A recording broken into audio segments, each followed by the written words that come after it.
अशी आहे की ते जगाच्या पाठीवरती कोणाचीही मूळशी मोडू शकते, एवढी शक्ती त्या जवळ. आणि माया मावल्यास या राज्यात हे असं पहिल्यांदा आंदोलन दिसत, चाक सुद्धा फिरलं नाही शांततेत आणि बेमुदत. म्हणून कायदा आणि न्यायालयाने दिलेले सगळे नियम घालून करायचं, पण आंदोलन करायचं, या भूमिकेवर करायचं, हट्ट नाही धरायचा. तो गेला मग मी कम नाही गेलो, तो गेला तू उद्या जाशील, इतकं हुशार व्हायचं. म्हणून हे मीडियाच्या बांधवाच्या माध्यमातून सगळेजण आंदोलनाला आलेल्यांनी ऐकून घ्या, समजून घ्या.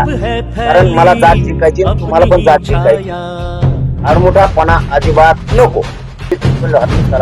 आत्ताच त्याला होतं झालं नाही एकदा, आता बस ना. आमची जात ते मारत खायला काय विनाकारण आम्हाला जर पप्पाचं कारण सांगते द्यावं, आणि गाड करायला पाहिजे.